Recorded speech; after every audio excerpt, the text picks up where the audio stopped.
improve your balance, no matter what age or how fit you are or aren't, because it's such a foundation of strength and mobility. So anytime you improve your balance, you're improving your foundation for strength and mobility. So today we're going to balance with a block. And so if you don't have a block, you have this yoga block here, but if you don't have a block, you probably have some big, thick, dictionary, encyclopedia, something like that. And I just want to start by stepping up onto one foot and balancing on one foot. And I just want you to kind of sense how that is for you.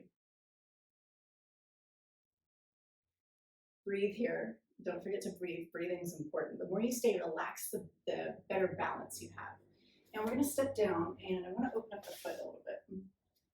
So we're going to take a ball. I have a yoga tune-up ball, but you might have something like a tennis ball or a lacrosse ball that you could use if you don't have one of these. So the first thing I'm going to do is I'm going to roll the ball panel of the foot from pinky toe to big toe. Then I'm going to get this little pocket in front of the heel, right in front of that heel bone. I'm going to put a little downward pressure and have my toes down for support. I'm just going to wiggle side to side a little bit. And then I'm going to get the whole sole of the foot, the whole sole of the foot. And we're doing the same foot that we just balanced on. And all right, now we're going to we'll put the sole of the foot flat on the floor, but you're going to bend your toes up against the ball and walk forward. As you walk forward, slowly peel your heel up through the sole of the foot. We're getting this plantar fascia.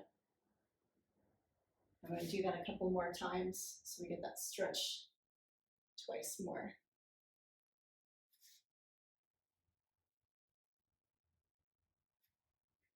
All right, and then just take a moment and feel your foot.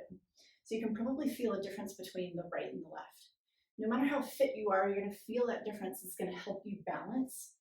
And also, this builds incredible ankle strength. So I want to start you guys off slowly. And if you're like, oh, my balance isn't great, so I'm just going to push that block out from underneath me.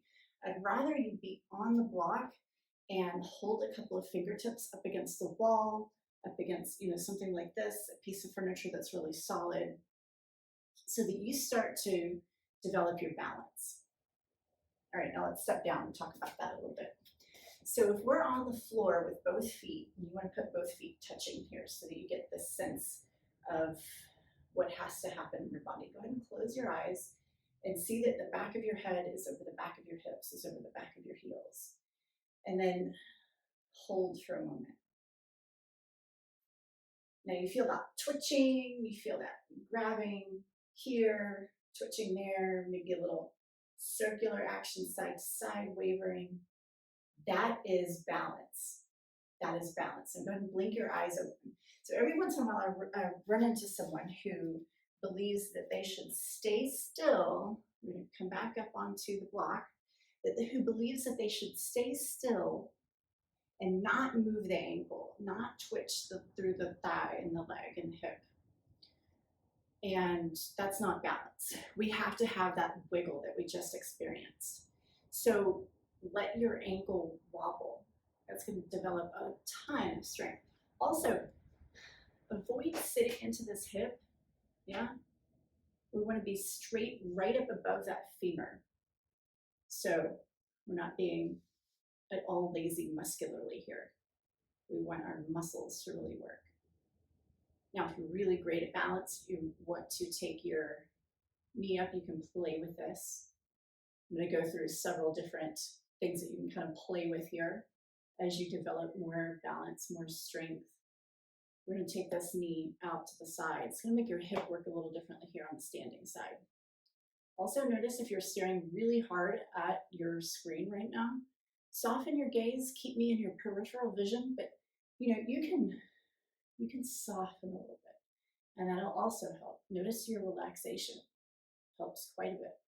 All right, now we're going to take this knee forward, but we're going to extend this leg out and internally rotate the thigh a little bit. It's going to turn on the outside of the hip here.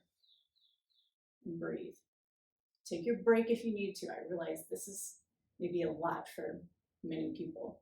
You can also be, holding on with some fingertips here and playing with taking your fingertips away from the wall.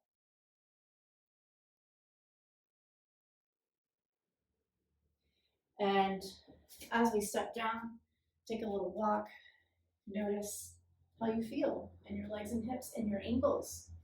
Man, it feels great. So repeat this on the other side, and I'll see you again very soon. Hit us up if you have any questions. Leave it in the comments, or you can go to our website at movewellwithus.com.